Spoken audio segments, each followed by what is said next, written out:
안녕하십니까 여러분. 오래전에 제가 종교문제연구소에 근무할 때 그 교수님들과 함께 점심 식사를 하면서 이런 얘기를 해준 적이 있었어요. 천국문에서 베드로가 사람들을 기다리는데 목사가 올라오니까 말 그대로 버선발로 뛰어나가면서 환영을 해주니까 그 모습을 지켜본 다른 사람들이 아니 왜 이렇게 목사를 이렇게 과도하게 환대하느냐 하고 이렇게 따졌다고 합니다.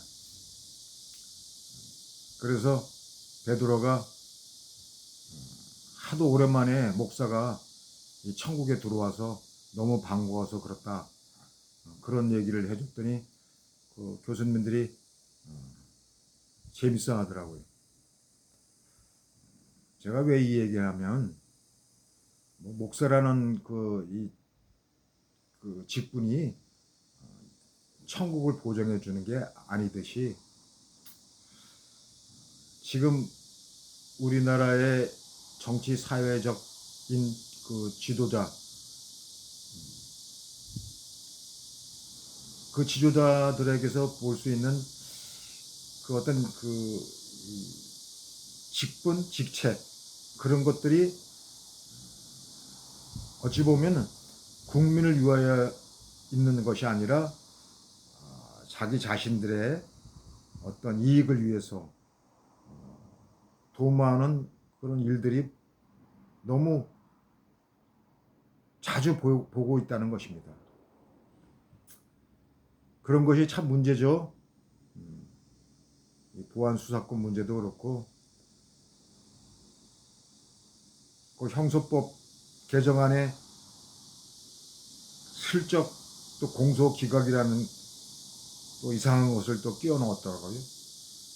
그러니까 참 등잔 밑이 어둡다고 그 등잔 밑에다가 또 공소기각이라는 그 개정안이 또 숨겨져 있더라고요. 하여튼 이래저래 이번 형소법 개정안은 그 정말 대통령의 거부권이 행사될지 정말 궁금해집니다. 하여튼 그렇고 오늘은 도마복음 49장을 살펴볼 건데 핵심적인 내용은 바로 이겁니다. 하나님 나라를 발견한 자에 대한 그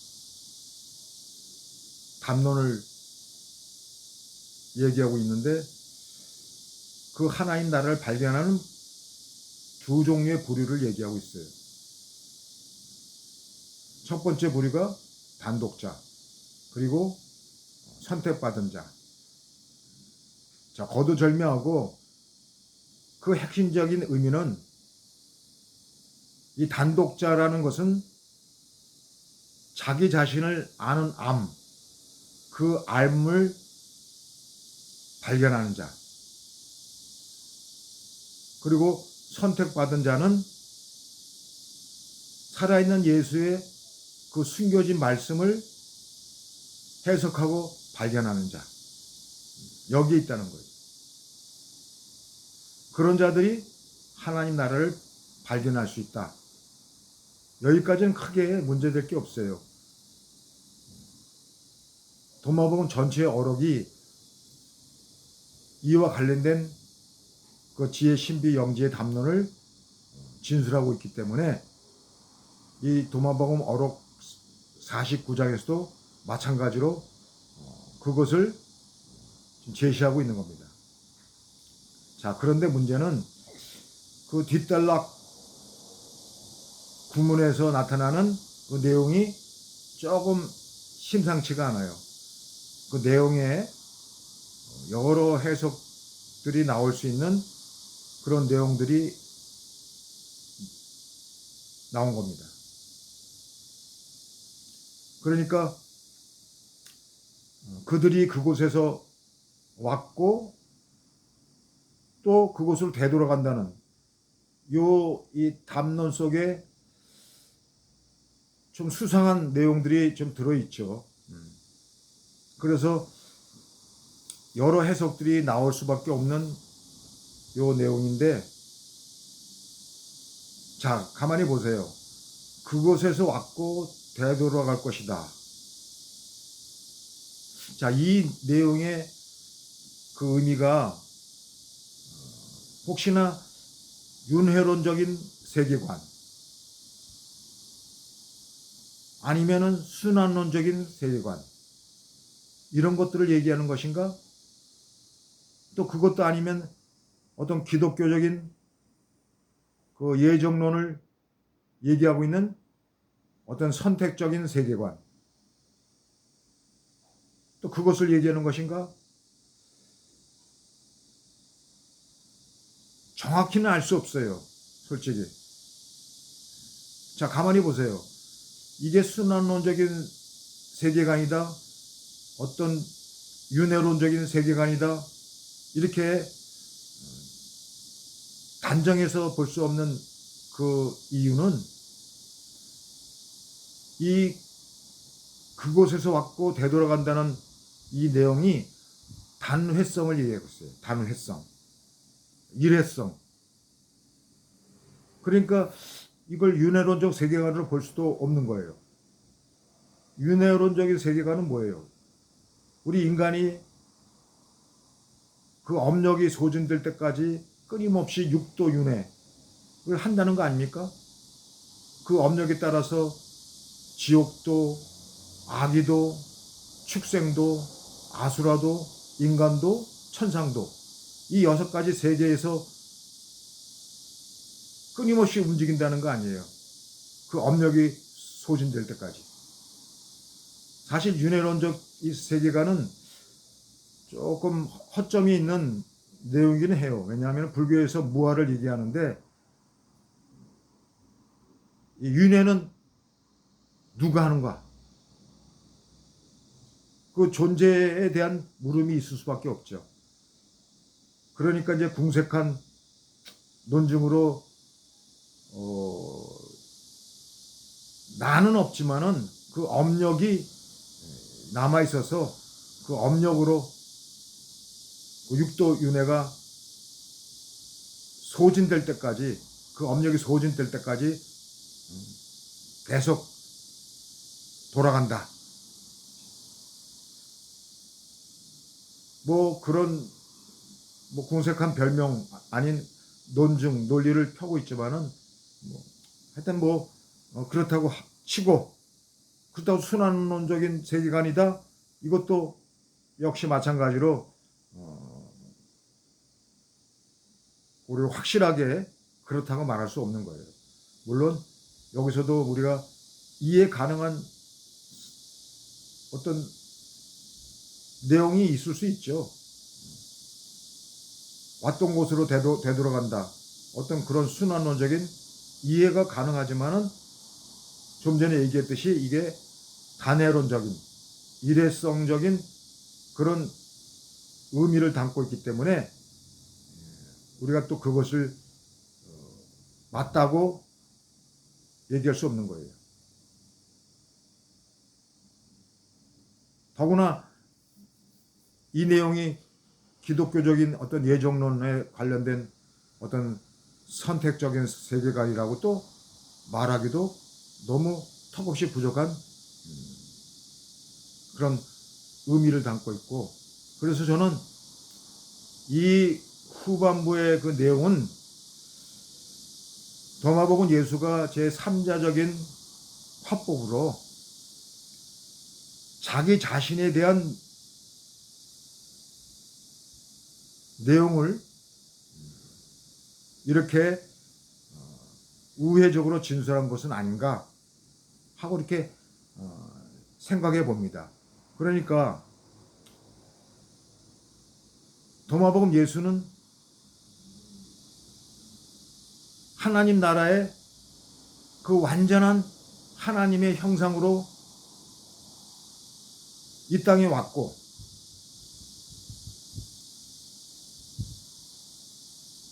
부활 생명의 빛으로 오셨는데,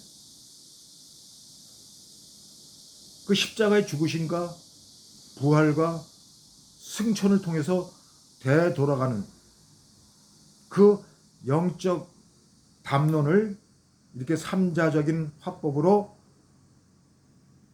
그들이 그곳에서 왔고 되돌아갈 것이라는 내용을 진술한 것은 아닌가 생각해 봅니다. 여러분 보세요. 제가 저번에도 얘기했지만은 빛으로 온 존재들이 수많이 있습니다. 우리도 마찬가지로 빛으로 온 존재가 될 수 있다고 말씀드렸어요. 분리되지 않는, 빛과 어둠이 분리되지 않을 때 빛으로 가득 찬 그것을 발견하는 것이 하나님 나라의 발견이고, 바로 우리가 내 안과 밖에서 발견할 때 바로 우리는 빛의 존재로서의 그 의미를 갖게 되는 것이죠. 그리고 특별히 그 빛의 존재 중에 아주 대단한 빛들이 있잖아요.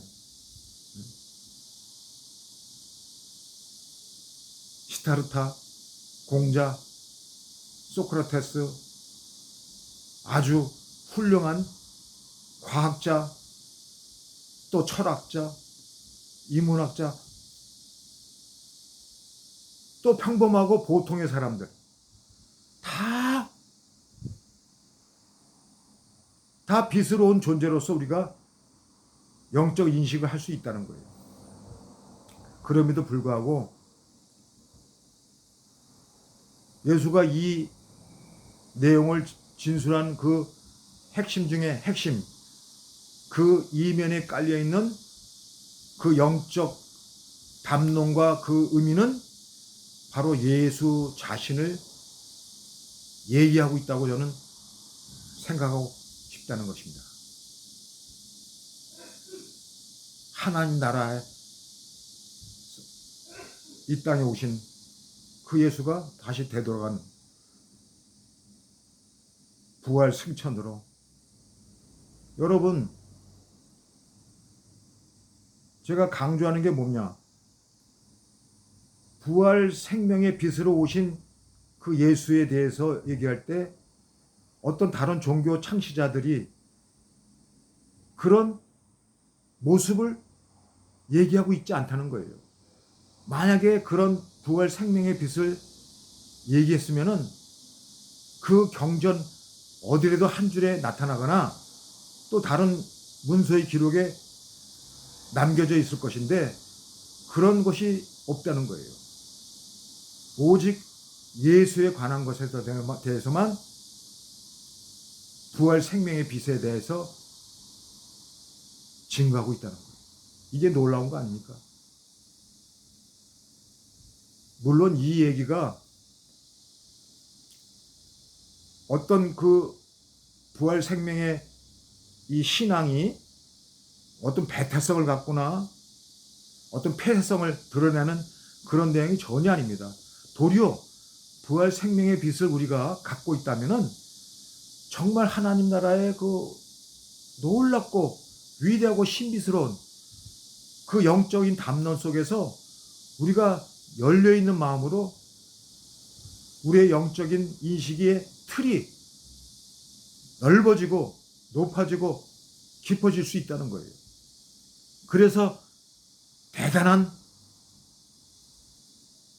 우리의 신앙적인 모습을 가질 수 있다는 거예요. 근데 이걸 제대로 못하고 있는 것 뿐이지, 실상은 정말 우리가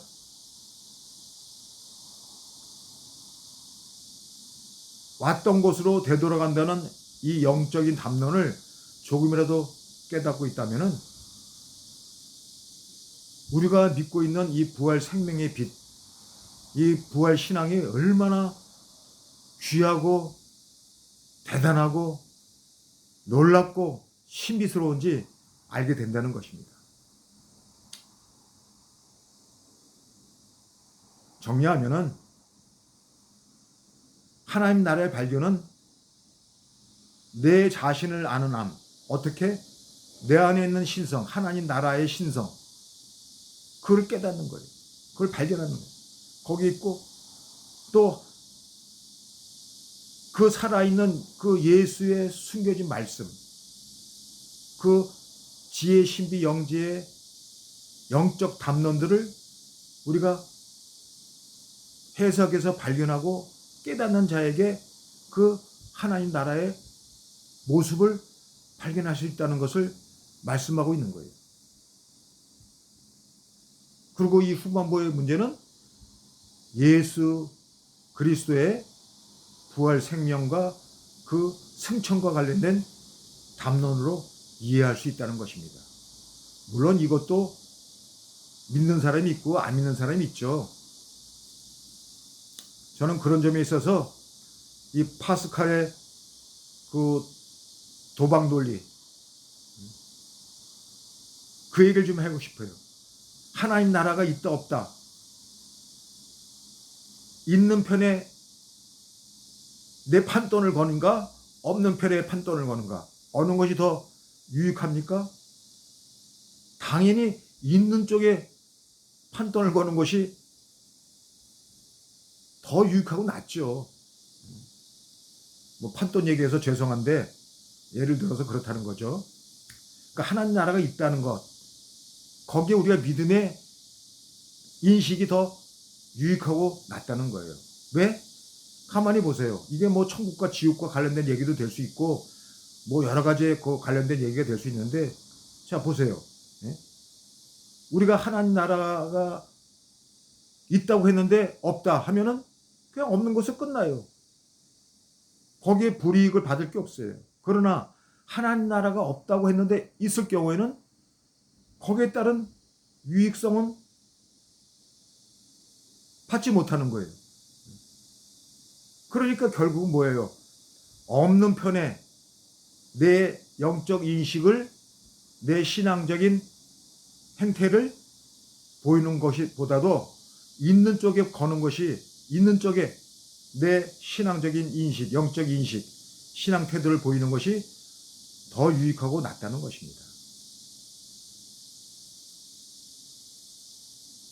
여러분 어떤 생각을 갖고 계신지 모르겠지만은 이 영상을 본 여러분들은 있는 쪽으로, 하나님이 있다는 쪽으로, 하나님 나라는 있다는 쪽으로, 천국은 있다는 쪽으로, 그런 쪽으로, 그런 영적 인식을 가지고 삶의 태도로 하나님 나라를 발견하는 지혜로운 여러분이 되시기를 기대해 봅니다.